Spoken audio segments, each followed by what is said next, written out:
월급은 들어오는데 이상하게 제 돈은 항상 빨리 사라집니다. 분명히 큰 사치를 한 것도 아닌데 한 달이 지나고 나면 남은 돈이 거의 없을 때가 많습니다. 이럴 때 많은 사람들은 내가 너무 많이 쓰고 있나? 내 소비 습관이 문제인가? 이렇게 생각합니다.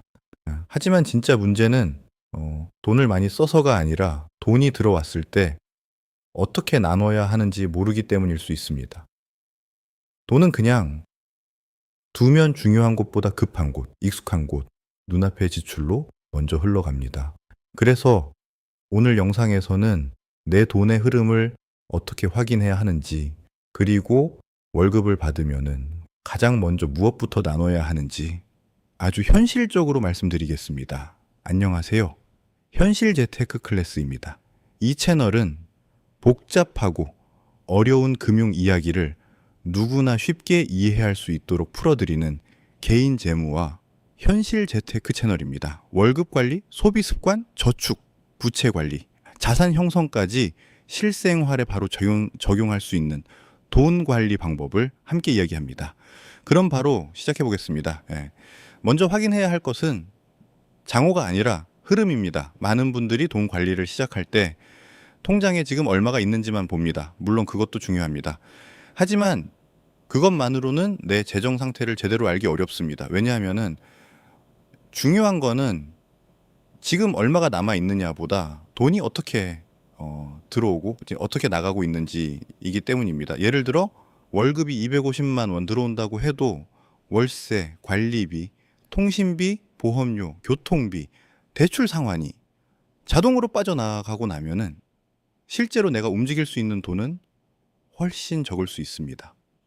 그래서 돈의 흐름을 볼 때는 아주 간단하게 네 가지만 보면 됩니다. 첫째, 매달 들어오는 돈. 둘째, 매달 고정적으로 나가는 돈. 셋째, 생활하면서 달라지는 변동 지출. 넷째, 저축과 부채 상환. 이 네 가지를 구분해서 보기 시작하면 비로소 내 돈의 구조가 보입니다. 중요한 건 완벽하게 정리하는 것이 아니라 적어도 내 돈이 어디에서 막히고 있는지는 아는 것입니다. 돈의 흐름은 한 달 단위로 보는 것이 가장 쉽습니다.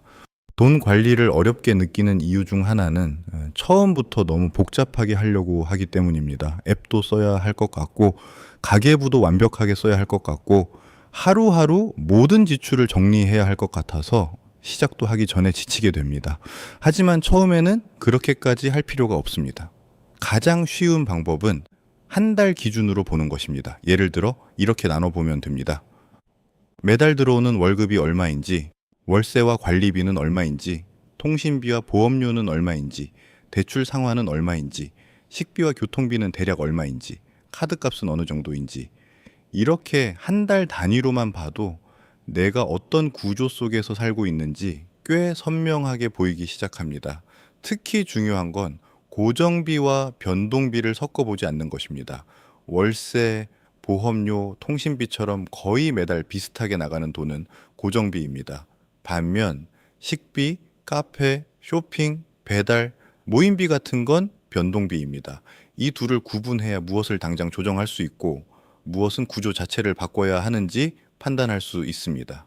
월급을 받으면 특히 가장 먼저 남는 돈이 아니라 보낼 돈부터 정해야 합니다. 다 많은 사람들이 이런 방식으로 돈을 씁니다. 월급이 들어오면 일단 생활하고 필요한 거 사고 카드값 내고 남으면은 저축하자. 그런데 현실에서는 거의 남지 않습니다. 왜냐하면은 돈은 남는 구조가 아니라 먼저 정해놓지 않으면 계속 써버리는 구조이기 때문입니다. 그래서 월급을 받으면은 가장 먼저 해야 할 일은 이번 달에 얼마가 남을까를 생각하는 게 아니라 이 돈을 어디로 먼저 보낼까를 정하는 것입니다. 이 순서가 정말 중요합니다. 돈 관리는 남는 돈을 모으는 기술이 아니라 먼저 지켜야 할 돈을 따로 빼놓는 기술에 가깝습니다. 월급은 네 칸으로 나누면 가장 관리하기 쉽습니다. 그렇다면 월급은 어떻게 나누면 좋을까요? 처음 시작하는 분들은 아주 단순하게 네 칸으로 나누면 됩니다. 첫 번째 칸은 고정비입니다. 월세, 관리비, 통신비, 보험료, 구독료, 대출 상환처럼 매달 거의 확실하게 나가는 돈입니다. 이 돈은 월급이 들어오면은 가장 먼저 따로 생각해야 합니다. 왜냐하면 이 부분은 안 쓰고 말고의 문제가 아니라 이미 예정된 지출이기 때문입니다. 두 번째 칸은 생활비입니다. 식비, 교통비, 생필품, 약속, 좀 카페 소소한 소비처럼 한 달 동안 실제 생활에 쓰는 돈입니다. 이 부분은 너무 빡빡하게 잡으면은 중간에 무너지기 쉽습니다. 그래서 현실적으로 쓸 수 있는 범위로 잡는 것이 중요합니다. 세 번째 칸은 비상금 또는 저축입니다. 처음에는 큰 돈이 아니어도 괜찮습니다. 중요한 건 월급이 들어올 때마다 조금이라도 따로 떼어두는 습관입니다. 비상금은 갑자기 돈이 필요할 때 내 삶을 무너지지 않게 지켜주는 역할을 합니다. 네 번째 칸은 미래를 위한 돈입니다. 이건 투자일 수도 있고 목표 저축일 수도 있고 노후 준비일 수도 있습니다. 하지만 여기서 중요한 건 빚이 많거나 생활이 너무 빠듯한 상태라면 이 칸을 무리하게 키우지 않아도 된다는 점입니다. 이제 순서는 언제나 기초를 먼저 안정시키는 것입니다. 돈을 나눌 때 가장 중요한 건 현실성입니다. 여기서 많은 분들이 실수하는 부분이 있습니다. 처음부터 너무 이상적인 비율을 적용하려고 합니다. 예를 들면은 무조건 얼마를 저축해야 한다. 생활비는 무조건 얼마 이하로 써야 한다. 이런 식으로 너무 강하게 정해버리면 오히려 오래 못 갑니다. 돈 관리는 좋아 보이는 계획보다 내 생활에서 실제로 유지되는 방식이 더 중요합니다. 월급이 많지 않은데 무리해서 저축만 늘리면 결국 카드 값이 다시 늘어날 수 있습니다. 반대로 지출 통제가 전혀 안 되면 아무리 돈을 벌어도 남지 않습니다. 그래서 중요한 건 내 상황에 맞는 균형입니다. 지금 내 소득에서 고정비가 너무 큰지, 생활비가 너무 새는지, 빚 상환이 부담이 큰지, 비상금이 전혀 없는지 이걸 먼저 봐야 합니다. 그리고 그 다음에 내 상황에 맞게 조금씩 조정해 나가야 합니다. 처음부터 완벽하게 하지 말고 1개월만 해보면 됩니다. 돈 관리는 오래 가야 의미가 있습니다. 그래서 처음부터 완벽한 가계부, 완벽한 예산, 완벽한 절약을 목표로 잡지 마세요. 대신 딱 한 달만 해보면 됩니다. 이번 달 월급이 들어오면 먼저 고정비를 확인하고 생활비 한도를 정하고 작은 비상금을 따로 빼놓고 남은 흐름을 한 번만 체크해 보세요. 그것만 해도 다음 달에는 훨씬 더 잘 보이기 시작합니다. 한 달 해보면 내가 어디에서 흔들리는지 알게 되고 2달 해보면은 어떤 부분을 줄여야 하는지 보이고 3달쯤 지나면 내 돈의 흐름이 예전보다 훨씬 안정되기 시작합니다. 돈 관리는 한 번에 인생을 바꾸는 기술이 아닙니다. 작은 구조를 만들고 그걸 반복하면서 안정감을 키워가는 과정입니다.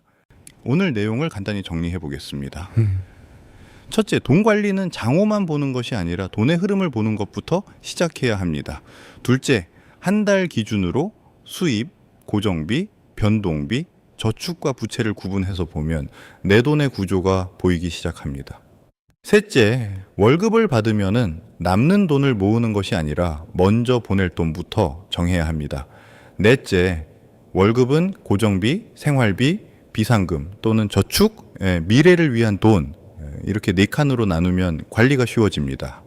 다섯째, 완벽한 계획보다 내 생활에 맞게 오래 갈 수 있는 방식이 더 중요합니다.